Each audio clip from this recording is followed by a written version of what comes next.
8 میں ہے کہ وہ شعراء کہ جن کو عصر حدیث کا مثلث یا ثالوث کہا جاتا ہے، جس طرح کہ اموی دور میں جریر فرزدق اور اختل تھے، تو عصر حدیث میں احمد شوقی، حافظ ابراہیم اور خلیل مطران تھے۔ آگے کہہ رہے ہیں جی کہ جو نقدی منازعات سے صراع تھے، لڑائیاں تھیں نقدی جو نقد پر عباس محمود عقاد اور مصطفیٰ صادق رافعی کے درمیان، وہ کس قصیدے سے شروع ہوئی تھی؟ سالون می والے قصیدے سے۔ الشعر جو ہے وہ کیا ہے؟ شعر کے بارے میں بتلا رہا ہے عبدالعزیز البشرا کا جو عقیدہ ہے شعر کے بارے میں، وہ کہتا ہے کہ وہ مختلف صنعتوں کو مزخرفت الدیباج، یعنی ریشم نرم و ملائم یا ریشم والے کپڑے سے ملمع کر دینا، آراستہ کر دینا مختلف صنعتوں کو، اور محکمہ قافیہ کو مزین کرنا، حلیت المحکمہ القافیہ، کہ اس میں قافیے کو اس انداز سے لانا کہ وہ خوبصورت محسوس ہو، یہ شعر ہے۔ وما بعد ھذا، اور جو اس کے بعد ہے وہ فضول ہے۔ یہ کس کی رائے ہے؟ عبدالعزیز بشرا کی۔ آگے ہے جی شکل جمیل، شعر کے بارے میں عقاد کہتا ہے کہ وہ ایسی شکل جمیل ہے کہ معنی کو آپ ادا کریں تو اس سے ہر چیز واضح ہو جائے، الی الظہور وشانہ، اور اس کی کیفیت کیا ہوگی کہ یہ تلاشی سا، آپ ایک گھڑی ذرا اسے دیکھیں، اس کی تلاشی تو لیں، تو یبرز لک کا معنی، تو وہ پورا معنی آپ پر واضح ہو جائے گا۔ آگے ہے جی کہ ان اجمل المعانی و اروہا، کہ جو خوبصورت اور بہترین معنی جو ہیں ان کو فاسد کر دیتا ہے اور اس میں قب پیدا ہو جاتا ہے، کب کہ اذا لم یؤدی فی لفظ مستقیم، جب لفظ مستقیم سے انہیں ادا نہ کیا جائے۔ تو یہ کس نے کہا تھا؟ حسین نے کہا۔ اسی طرح عقاد نے کہا تھا کہ جو شعر جلی ہے، ٹھیک ہے جی، واضح ترین جو شعر ہے، وہ اس کی صورت کاملہ کیا ہوگی کہ آپ اسے لطبیہ بجمالہا، اسے جمال جلال اسی طرح اسے واضح کریں، اعلانیہ اور اسراری، اس کے اسرار کو ذکر کریں۔ تو یہ جو ہے ایک ھذا ھو حد الشاعر العظیم، یہ ایک بڑے شاعر کی حد ہونی چاہیے، اور یہ عباس محمود عقاد نے کہا تھا۔ اسی طرح جی کہ الخلق لیس معناہ کہ ان تخرج من العدم وجودا، خلق کا، تخلیق کا یہ مطلب نہیں ہے کہ آپ کسی چیز کو عدم سے وجود میں لائیں، خلق یہ بھی ہے کہ چھوٹ نہیں گیا۔ ہاں جی ٹھیک ہے۔ ان شرط الادیب عندی، عقاد کہتا ہے کہ ادیب کی شرط میرے نزدیک یہ ہے کہ ان یکون مطبوعا علی القول، کہ وہ اپنے قول پر جو بات کہے اس بات پر وہ مطبوع کہتے ہیں نا چھپا ہوا، یعنی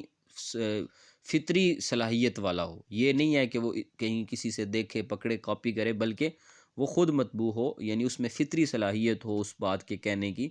اور آئے یعنی اس کی وضاحت یہ ہے کہ غیر مقلد فی معنی و لفظ، نہ وہ کسی معنی میں کسی کی تقلید کرے نہ لفظ میں۔ آگے ہے جی کہ الخلق لیس معنی، تخلیق کا یہ مطلب نہیں ہوتا کہ آپ عدم سے وجود لے کے میں کریں کسی چیز کو، بلکہ یہ بھی مطلب ہے کہ آپ ادب اور فن میں کی اصطلاح میں تخلیق یہ بھی ہے کہ آپ ایسی روح پھونک دیں کسی چیز میں، جو موجود چیز ہے اس میں آپ کوئی روح پھونک دیں، تو یہ بھی تخلیق ہے، یہ توفیق حکیم نے کہا تھا۔ آگے ہے جی کہ طٰ حسین کی جو مراد ہے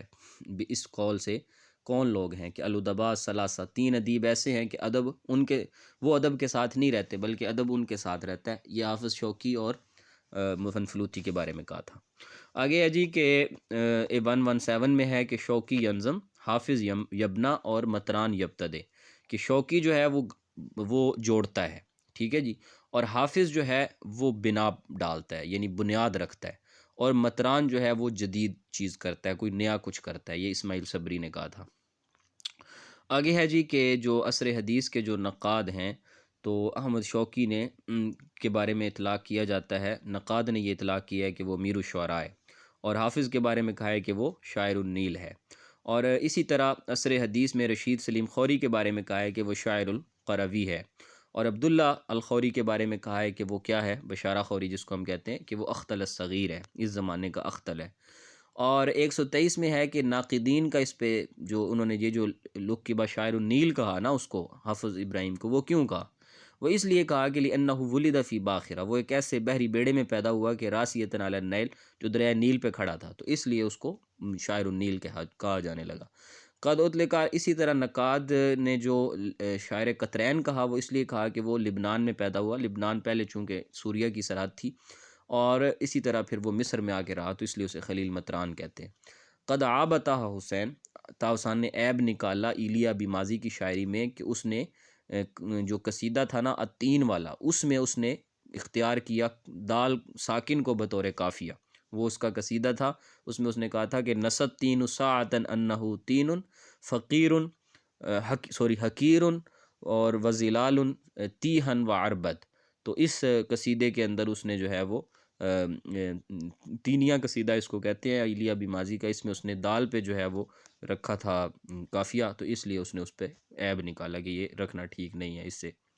اس کا بگڑ گیا. آگے ساری کتابیں آ رہی ہیں جی. نقد و نقاد المعاذرون جو ہے وہ محمد مندوب کی ہے، نزاعت التجدید ہے یہ انور جندی کی ہے، نقد ادبی ہے یہ جو ہے احمد امین کی ہے، اور اسی طرح خلیل مطران جو کہ شاعر القطرین ہے اس نے ایلیا حاوی لکھی ہے،